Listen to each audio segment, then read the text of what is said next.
Hi guys, मैं हूँ आशीष गुप्ता। आप सभी का हमारे यूट्यूब चैनल मेडिकल क्लासेज में स्वागत है। तो आज का टॉपिक है साइकोलॉजी में यूनिट सेकंड है बायोलॉजी ऑफ बिहेवियर। फर्स्ट है इंट्रोडक्शन। तो the biology of behaviour is the study of behavioural function of nervous system particularly brain. तो ये बायोलॉजी ऑफ बिहेवियर जो है ये नर्वस सिस्टम के बिहेवियर के फंक्शन को बिहेवियर फंक्शन के बारे में स्टडी करना ही बायोलॉजी ऑफ बिहेवियर होता है। इसमें पर्टिकुलरली हम ब्रेन के स्टडी करते हैं। Physiological psychology is the branch of psychology. Physiological psychology ये साइकोलॉजी का एक ब्रांच है which seeks to determine how activity in nervous system is related to behaviour and mind, जिसमें यह सीखते हैं, यह जानते हैं कि नर्वस सिस्टम हमारा कैसे एक्टिविटी करता है और इसका कैसे रिलेट ये कैसे एक बिहेवियर और माइंड जो है एक दूसरे से रिलेट करते हैं। नेक्स्ट टॉपिक है body mind relationship. Body mind relationship modulation process in health and illness. Health और इलनेस का मॉड्यूलेशन का वैसे मतलब होता है उतार चढ़ाव, कि एक तरफ जैसे मॉड्यूलेशन हेल्थ है, एक दूसरा है हमारा टॉपिक इलनेस है। तो इसमें हेल्थ और इलनेस के बीच में क्या उतार चढ़ाव आता है, ये प्रोसेस है, मॉड्यूलेशन प्रोसेस होता है। तो फर्स्ट पॉइंट इसमें है psychology studies human behaviour which involves both the body and mind. तो साइकोलॉजी स्टडी करता है ह्यूमन बिहेवियर के बारे में स्टडी करता है जिसमें बॉडी एंड माइंड दोनों इन्वॉल्व होते हैं। They are interact upon each other. ये एक दूसरे को इंटर रिलेट होते हैं और एक दूसरे से इंटरेक्ट होते हैं। Mental function and physical states affects each other. तो मेंटल फंक्शन और फिजिकल स्टेट एक दूसरे को अफेक्ट करते हैं। नेक्स्ट पॉइंट है body and the mind are two aspect of living dynamic and adjusting personality. तो body and mind living dynamic और एडजस्टिंग पर्सनालिटी के टू एस्पेक्ट हैं। Mind is regarded as a function of body. तो mind जो है वो body के function से संबंधित है। It does not exist from body, जिसे यह बॉडी से एग्जिस्ट नहीं होता है। नेक्स्ट पॉइंट इमोशन और combination of bodily response and mental process. तो इमोशन जो है वो बॉडी का कॉम्बिनेशन होता है एंड मेंटल प्रोसेस होता है। Body provides energy to fight और कोप। बॉडी जो होता है ये एनर्जी प्रोवाइड करता है फाइट और कोप के लिए। Mind contributes to the understand. और माइंड जो है ये अंडरस्टैंड करने में हेल्प करता है। To offer an explanation for one's own action और द एक्शन ऑफ अदर। ये कई अन्य के एक्शन और खुद के एक्शन को एक्सप्लेन करता है। फिर body produce epinephrine to fight danger. तो बॉडी प्रोड्यूस करता है इपिनेफ्रिन नामक हार्मोन प्रोड्यूस करता है जो फाइट डेंजर में वो हेल्प प्रोड्यूस करता है। जब हम खतरे में रहते कि डेंजर में रहते हैं तो हमारा बॉडी जो है इपिनेफ्रिन तो नामक हार्मोन प्रोड्यूस करता है। The mind helps to decided whether it is needed और नॉट। और माइंड यह डिसाइड करता है कि इसकी हमको इपिनेफ्रिन हार्मोन की ज़रूरत है या नहीं। फिर है effects of bodily condition on mental functioning.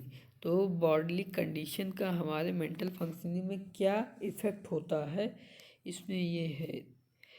First point इसमें है increase BP causes mental excitement. तो जो हमारा बीपी बढ़ जाता है तो ये काज करता है मेंटल एक्साइटमेंट काज करता है। Severe pain reduce the concentration level. हमको कोई सीवियर पेन रहता, कभी सीवियर पेन रहेगा तो हमारा कंसंट्रेशन लेवल कम हो जाएगा। Chronic illness cause depression.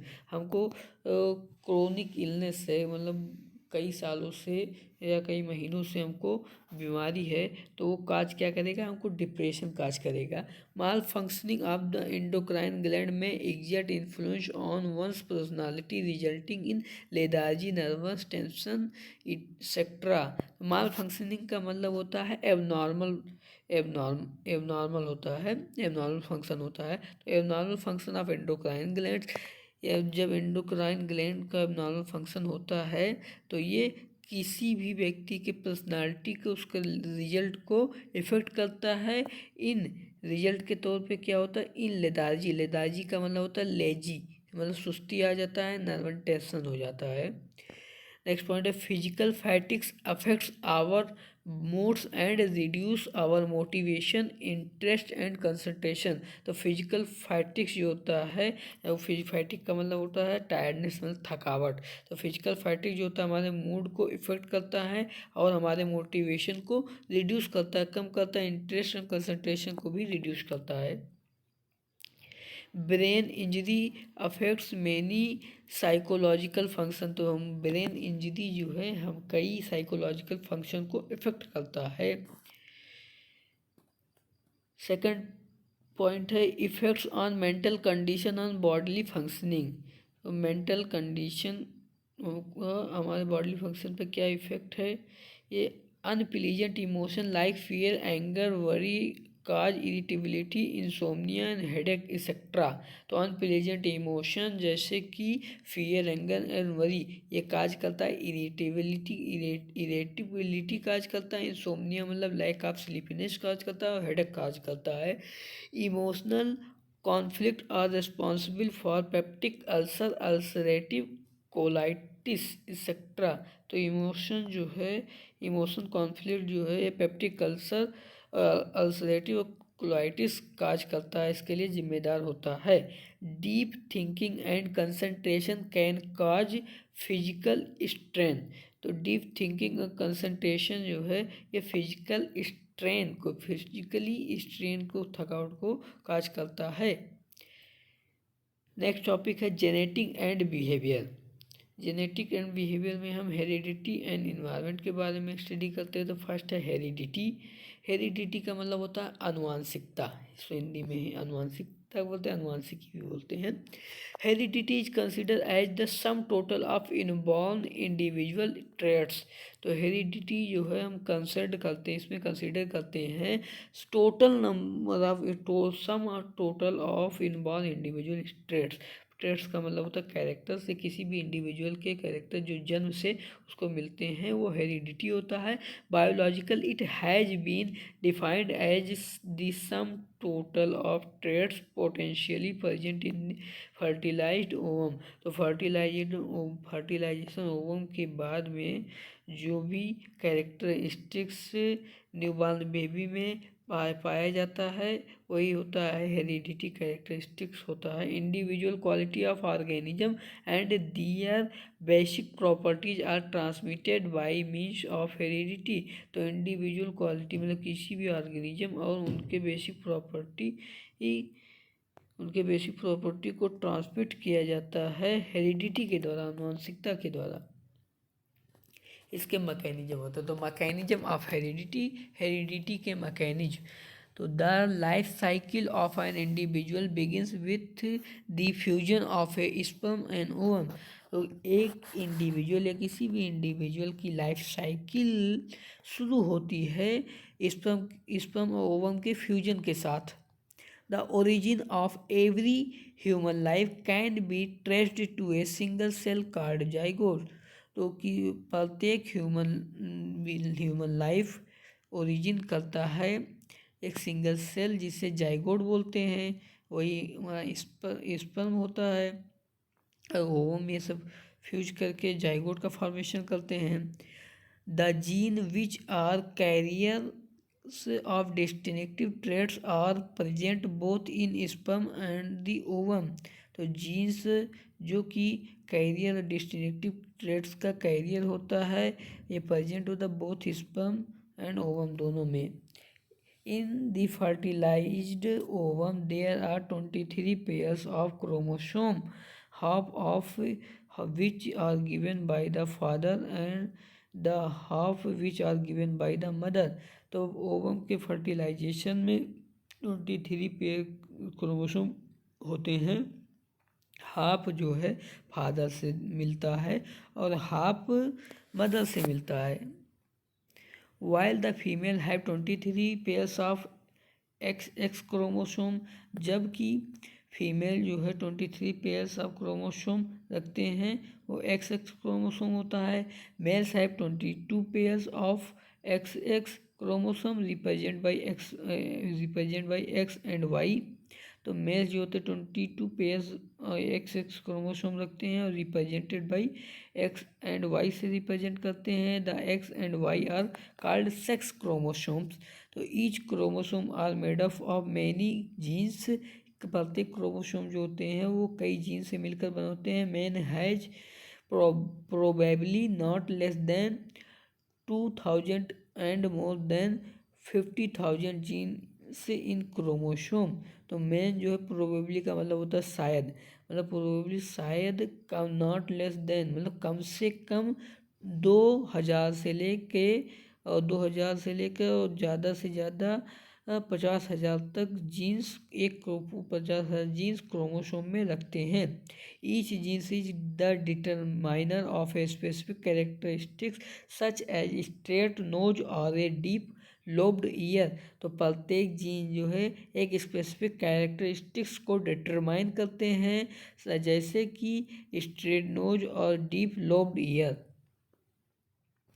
No two siblings get an identical heredity as they don't get the same genes from the parents। तो नो टू सिबलिंग मतलब नो दो सिबलिंग गेट पाए जाते हैं एक आइडेंटिकल हेरिडिटी से, एज जैसे कि they don't get the same genes from the parents, कि वे अपने पेरेंट्स से सेम जीन्स नहीं पाते हैं। Fraternal or dizygotic twins born to the same parents are different pairs of germ cell। तो फ्रैटर्नल या डाइजाइगोटिक जो ट्विंस बेबी बॉर्न होते हैं वो पेरेंट्स से सेम जीन्स पाने की वजह से और different pairs of germ cell पाने की वजह से ये हो ट्विंस बेबी का फॉर्मेशन होता है। फिर आइडेंटिकल और monozygotic twins develop from the same sperm and ovum, hence have exactly the same set of genes, be therefore resemble each other completely। तो आइडेंटिकल और मोनोजाइगोटिक ट्विंस का फॉर्मेशन सेम स्पर्म और ovum के fusion से होता है, hence have exactly same set of genes. ये अतः ये सेम सेट ऑफ जीन्स होते हैं। देयरफॉर इस तरह से रिजेंबल ईच अदर कम्प्लीटली, इस तरह से वे एक दूसरे से रिजेंबल का मतलब मिलते जुलते हैं, एक दूसरे से शक्ल सूरत में फेस में मिलते जुलते हैं। Characteristics influenced by genetic factor. तो कौन कौन से कैरेक्टरिस्टिक्स हैं जो जेनेटिक फैक्टर द्वारा प्रभावित होते हैं। फिजिकल कैरेक्टरिस्टिक में height, weight, obesity, tone of voice, BP, tooth decay, athletics ability, formation है and sex, age of death और एक्टिविटी लेवल, ये सब जो है फिजिकल कैरेक्टरिस्टिक्स है जो वह जेनेटिक फैक्टर्स इंप्रूव करते हैं। सेकंड हमारा इंटेलेक्चुअल कैरेक्टर से memory, intelligence, age of language acquisition, reading disability, MR, ये सब जो है intellectual character. Emotional characteristics shyness मतलब शर्मीले जो होते हैं, एक्स्ट्रावर्जन जो एक्स्ट्रा बातचीत करते रहते हैं, इमोशनलिटी, न्यूरोटिसिज्म, एनग्जाइटी, ये सब है हमारे हो गए physical characteristic, intellectual character, emotional characteristic जो जिसे जेनेटिक फैक्टर्स इन्फ्लुएंस करते प्रभावित करते हैं। ना अगला टॉपिक है इन्वायरमेंट। इन्वायरमेंट का डिफिनीशन है the environment is everything that affects the individual except his jeans.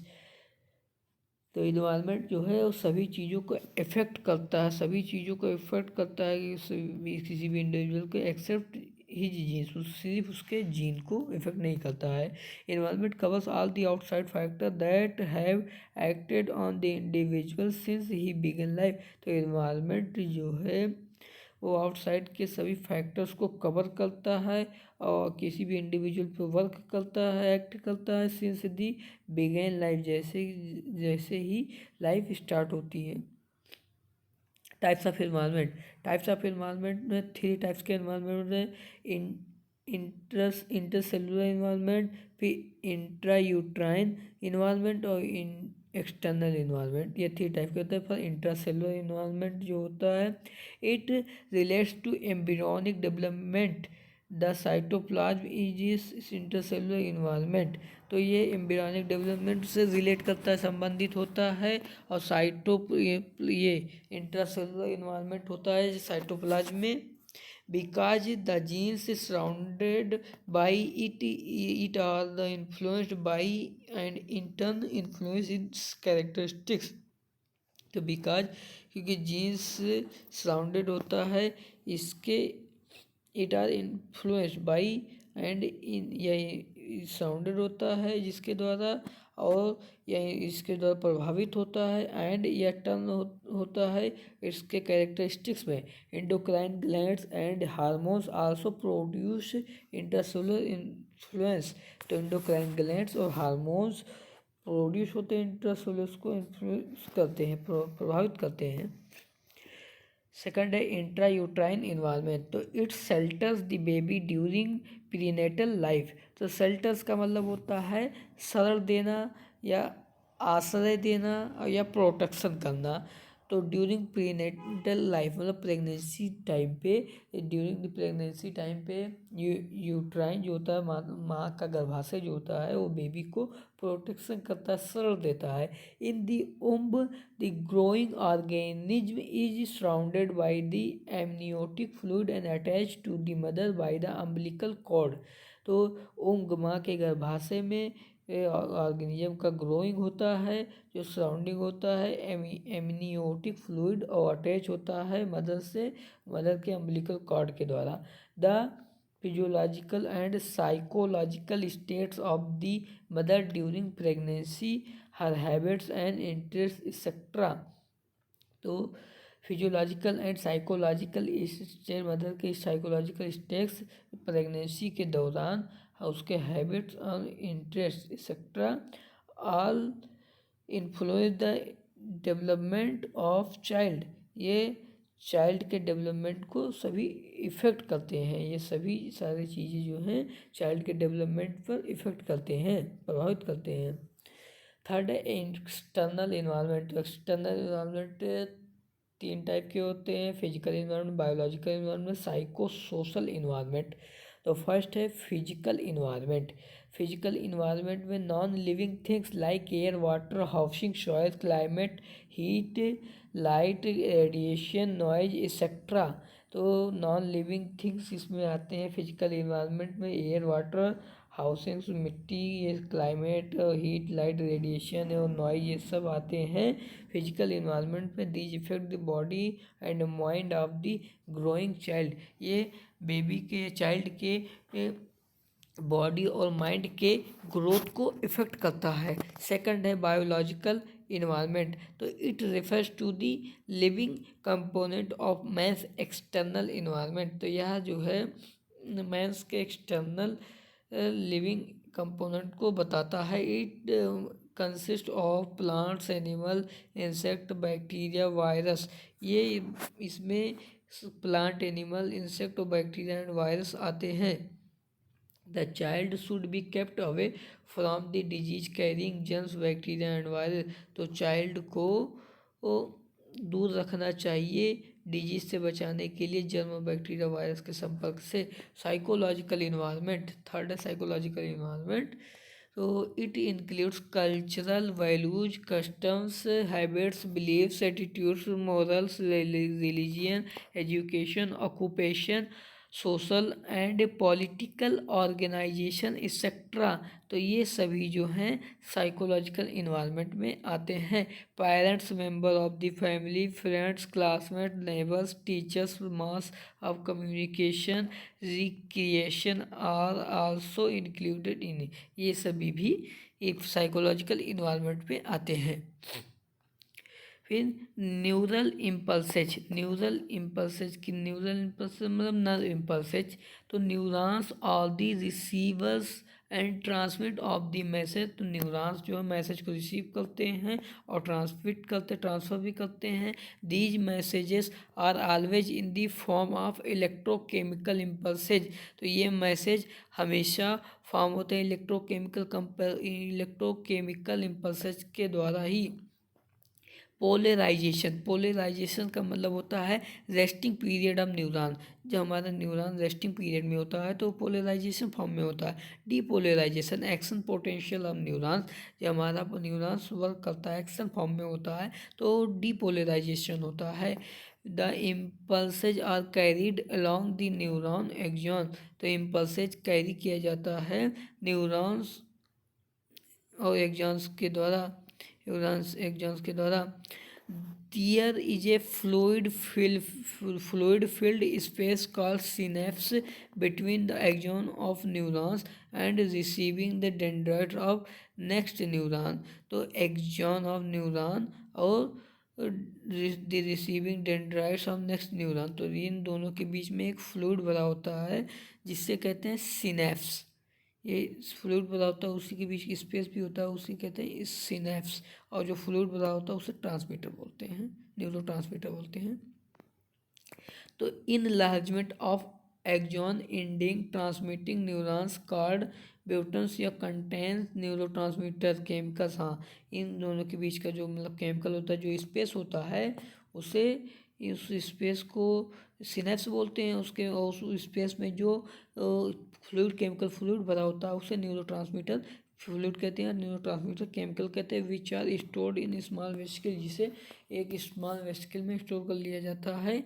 A nerve impulses reaching these boutons causes और neurotransmitter to be released into the synapse. One neuron is capable of sending its message on to many other neurons। तो nerve impulses इन बोटॉन्स में पहुंचते हैं, neurons transmitter ये release करते हैं synapse में, और ये सिनेप्स जो है सिनेप्स 41 न्यूरॉन्स जो है कैपेबल होते हैं मैसेज को सेंड करने में टू अदर न्यूरॉन्स में। It makes it possible for a single neuron to receive message from thousands of other neurons। तो ये मैक्स बनाते हैं सिंगल न्यूरॉन को मैसेज को रिसीव करने के लिए, और अदर न्यूरॉन्स के थाउजेंड से मतलब थाउजेंड ऑफ न्यूरॉन से ये मैसेज को रिसीव करते हैं। Synapse, the junction between two neurons is called synapse. तो ये दो न्यूरॉन्स के बीच का जो एक जंक्शन होता है उसे सिनेप्स कहते हैं। The small space between the axon terminal of one neuron and cell body और dendrites of another is called synaptic cleft.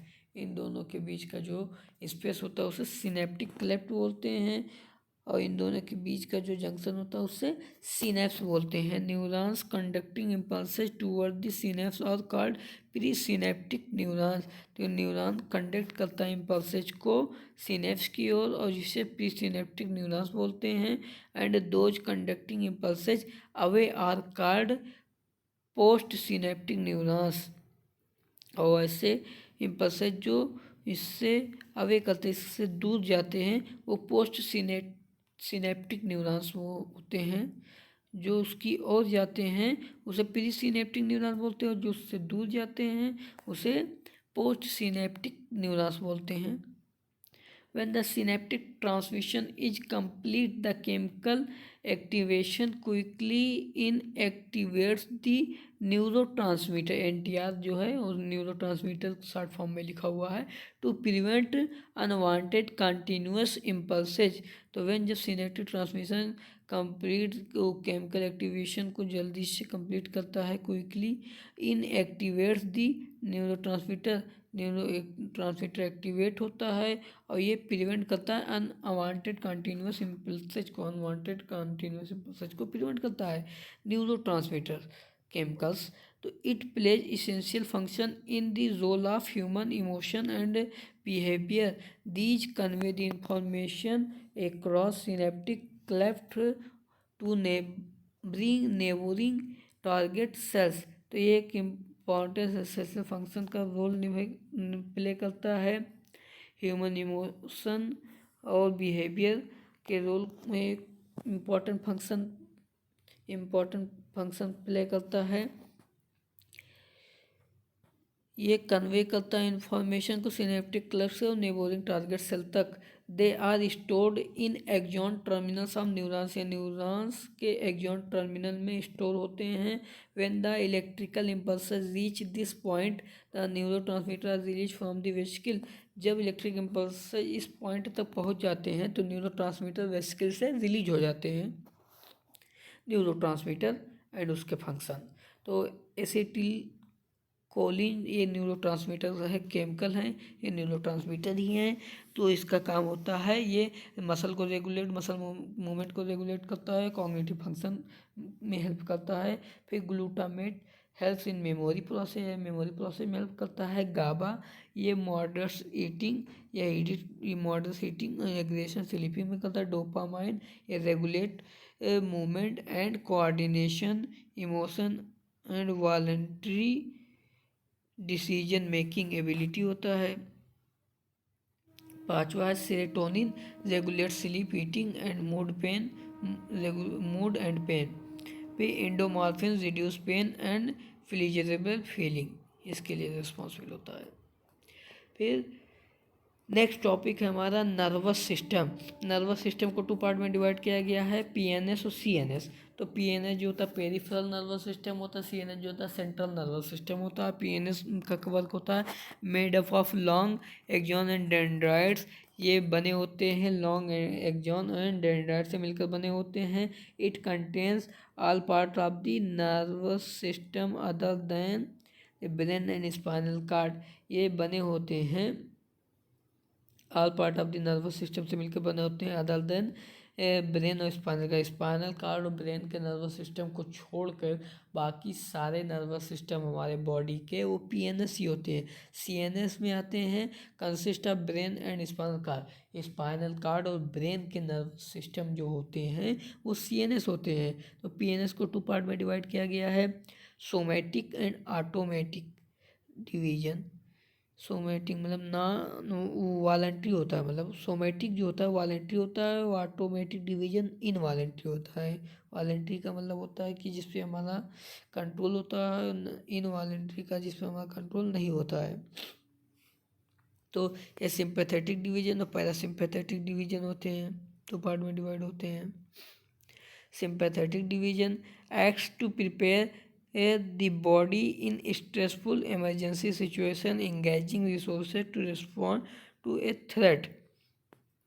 तो ये एक्ट्स करता है बॉडी में स्ट्रेसफुल इमरजेंसी सिचुएशन में एंगेजिंग, मतलब सिंपल सा मीनिंग है कि सिंपैथेटिक का मतलब होता है कि जैसे हमारा हार्ट रेट बढ़ जाता है, मतलब कि कोई भी जब हम कभी डर की कोई चीज़ देखते हैं, जैसे हम शेर को देख लिए तो हम उस शेर को देखकर हम डरेंगे तो हमारा हार्ट बीट बढ़ जाएगा। तो हार्ट बीट बढ़ता है तो उसके लिए रिस्पॉन्सिबल होता है sympathetic nervous system, sympathetic division हमारा रिस्पॉन्सिबल होता है।